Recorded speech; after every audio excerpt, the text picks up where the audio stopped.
salam sejahtera untuk kita semua. Kembali lagi bersama Bu Sylvie dengan tema musim kemarau. Di musim kemarau biasanya tanah akan mengalami kekeringan karena kekurangan air. Begitupun air sungai ataupun air laut kemudian akan menjadi berkurang jumlahnya. Karena itu, jadinya kita akan mengalami yang namanya kekurangan air bersih. Apa itu air bersih? Air bersih itu adalah air yang layak kita pakai sehari-hari.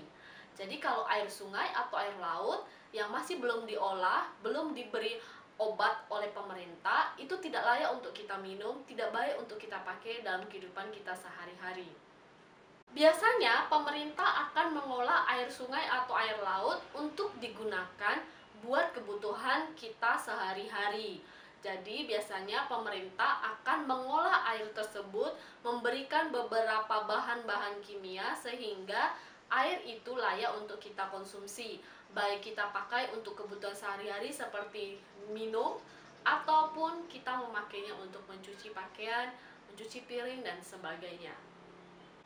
Nah, anak-anak, coba bayangkan jika tanah saja menjadi kering dan air laut, air sungai berkurang airnya, apa yang akan terjadi?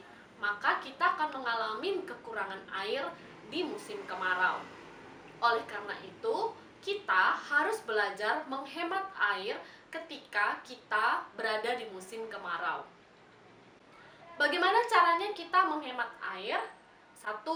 Ketika kita mencuci tangan atau ketika kita sedang menggosok gigi, jangan lupa mematikan keran air terlebih dahulu. Atau ketika kita menggosok gigi, matikan dulu keran airnya, kita gosok gigi, baru kemudian kita nyalakan.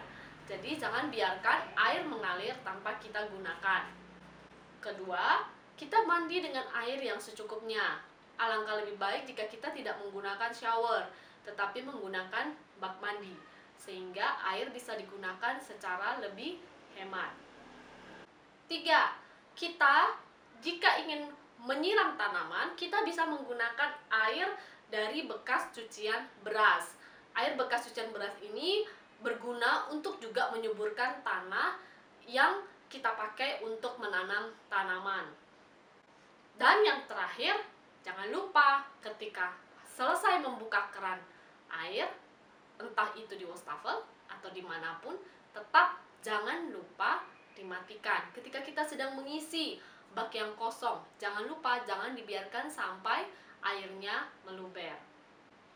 Nah, anak-anak, itu adalah cara kita menghemat air bersih.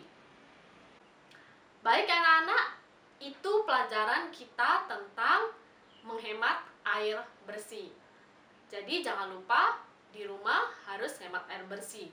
Satu hal yang Ibu ingatkan bahwa di musim kemarau biasanya akan dimulai dari bulan Maret sampai September. Tetapi kadang-kadang kemudian cuaca itu menjadi berubah. Seperti sekarang harusnya kita sudah masuk di musim kemarau.